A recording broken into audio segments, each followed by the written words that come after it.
I'm going to take a moment and talk about a film I just saw, Coco by Pixar, Disney, etc.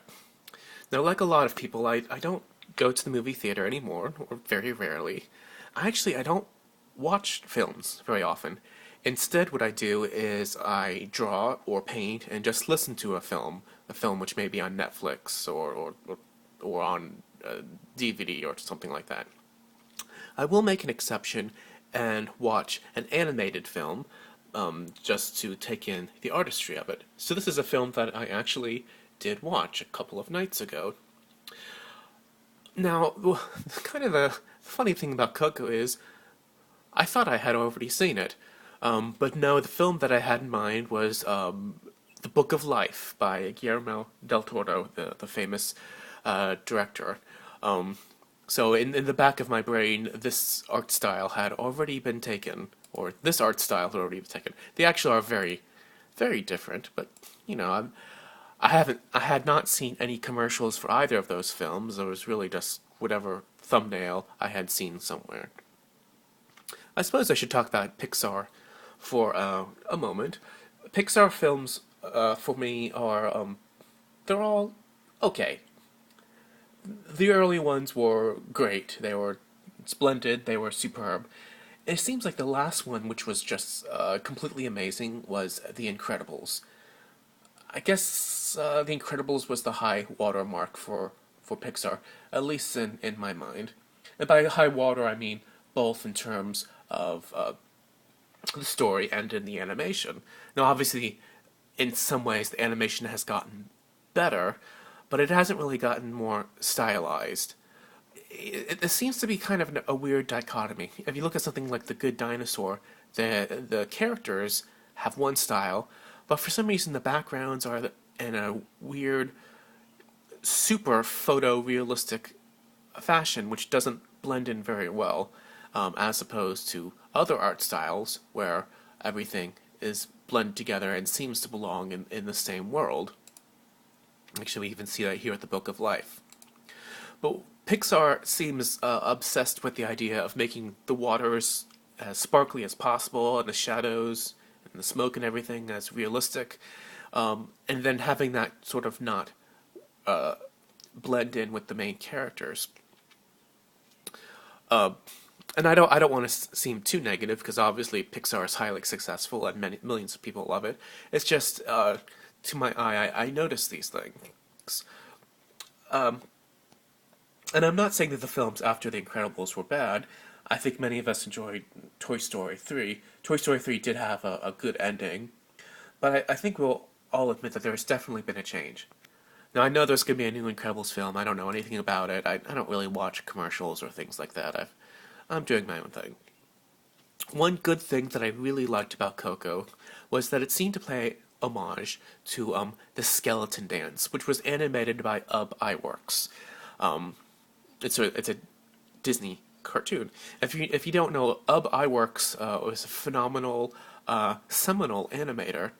Iwerks essentially co-created Mickey Mouse with Walt Disney, and we owe quite a lot to him. One thing I like about vintage animation is that we can really talk about individual art styles, in the same way that we can talk about certain comic book creators. But we really can't do that with a modern film like Coco. I mean, who designed this? This was designed by committees with other committees. Um, some of the Disney films, like The Incredibles, Pixar films like The Incredibles, were helmed by a single person, in that case, Brad Bird. But in general, the Pixar films just sort of have a generic house look. And I would contrast that with Ghibli films. The last animated film that really impressed me was When Marnie Was There. It was a beautiful film. Every single frame of that film was just completely wonderful. And Ghibli really knows how to blend computer animation and traditional together. Now, this could have been painted digitally, but it certainly looks traditional. Miyazaki famously said, "Do everything by hand, even when using a computer," and he certainly knows what he's talking about. Uh, I mean, something like When Marnie Was There is absolutely beautiful, and I cannot praise the animation enough. And the story is genuinely heartwarming. And a film like this understands family far more than Coco does. In this film, people are just playing roles until the end of the film. You have generic boy, you have deadbeat, we have kind of the harridan, and we have the psychopath. But something like when Marty was there, we really understand the characters and they really act like people. Now, I'm not really going to talk about the story too much, but I do want to mention a bit of the structure. When I watched the film, I actually said aloud, I don't know, 20, 30 minutes in, this film has more backstory than The Lord of the Rings. Well, The Lord of the Rings backstory took 30 or 40 years to write. It's essentially the Silmarillion and the Lost Tales and a bunch of other stuff tossed into the blender, and Tolkien sort of retconned them into the Third Age. The point is, this story takes a long time to get going. I wish the story had begun with Miguel entering the other world, and we can learn about his past through dialogue, maybe a flashback, or maybe through song. I don't know, but this film took a long time of just sort of nothing but, it's the sort of like the so and so begot so and so begot so and so passages in Genesis. Although I understand why those passages do exist in Genesis. It's just an analogy. The point is this: so much of this backstory could have been told in a more efficient way, perhaps most efficiently in song. If this is a movie that's supposed to be about the power of song or the power of music, shouldn't it have been a musical, or dare I say, an opera, an animated opera? Of course, that's not what Pixar has in mind. I think we often pretend that Pixar is more highbrow than it actually is. I certainly like the sound design in a film like Wall-E, and actually I would point out Wall-E as an alternative to how a story can be told in the sense of the sound design, but that's obviously not what they did for this film. Yes, this should have been an opera, but obviously the point of this movie is not music, because structurally, instead of music, they could have replaced music with puppetry or anything else, and it would have been the same story.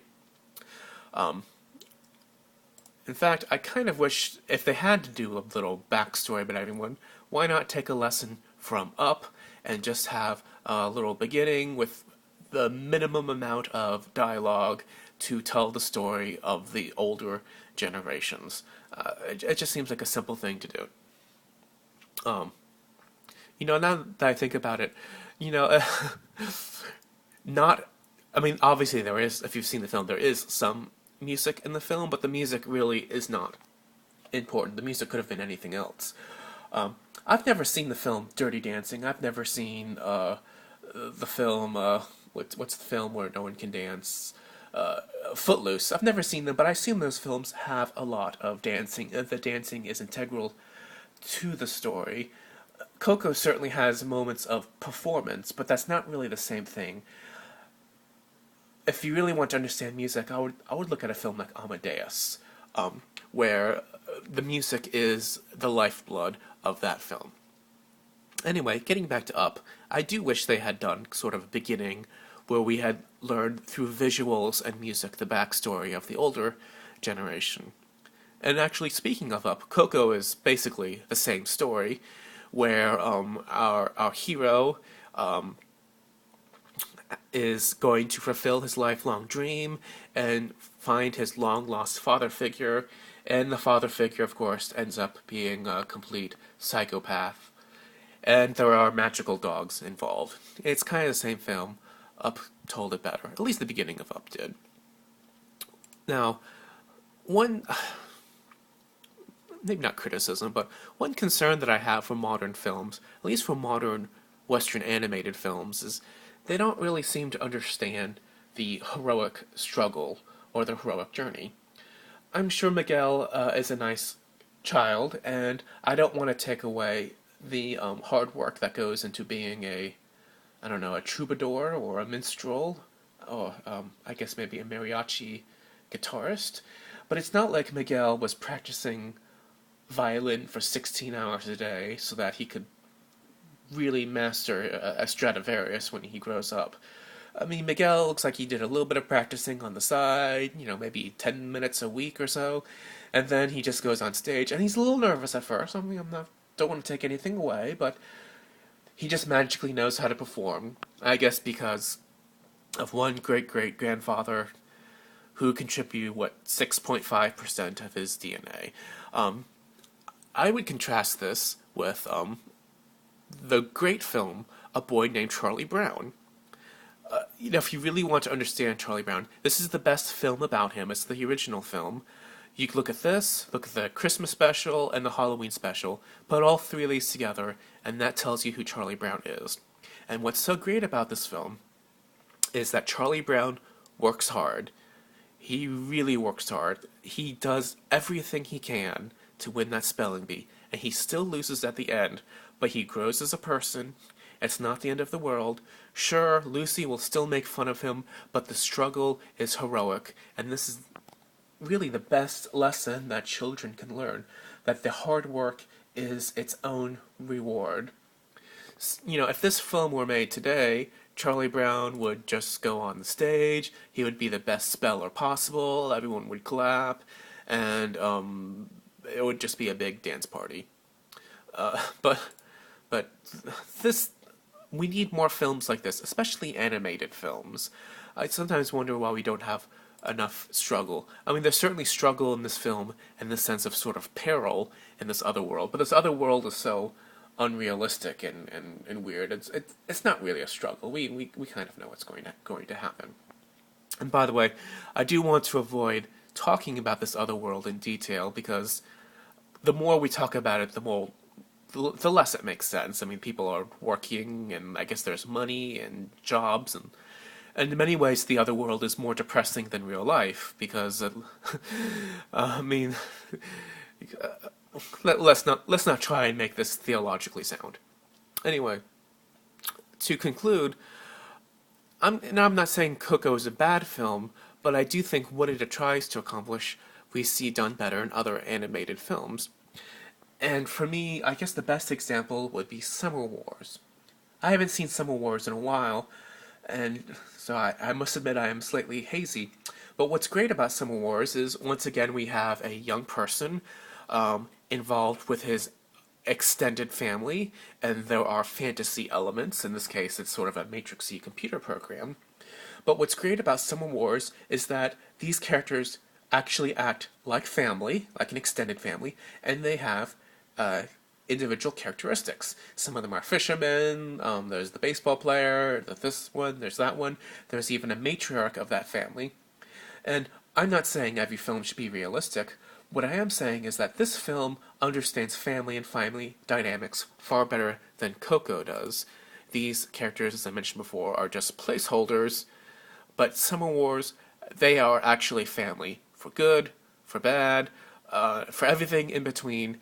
They actually act like people with a common lineage, a common background, who go to the great-grandmother's house. They have shared customs, they fight a lot, but they are still family in the end.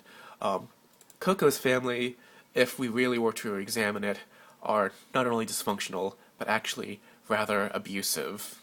And not abusive in a fairy tale Cinderella way, where it's kind of archetypal. This is abusive, as in, someone call child services, please. So anyway, in conclusion, what types of films really get me excited? Well, especially since Ghibli isn't around. I would say Laika is doing the things that Pixar should be doing. Now, Laika does stop motion. It's stop motion blended with computer animation. But, if you look at their grouping here, we see Kubo of the two strings. We can see Coraline, Box Trolls, some other films. When you see something like Laika, it is stylized in a way that Pixar has become genericized. We still see craftsmen doing intricate art, but still in the modern age. We're still using computers to make everything blend together. And they're also doing unusual stories, stories that can be terrifying, that can be funny, that can be everything in between, but they're certainly not generic stories. Actually, I would say Kubo did the family thing better than Coco did, even though Kubo is more of an archetypal fairy tale family. Anyway, these were my thoughts on Coco. I know they're a little bit all over the place. It's the Pixar films have become more of a phenomenon rather than a storytelling process or even an art process. But I don't know, maybe that's to be expected.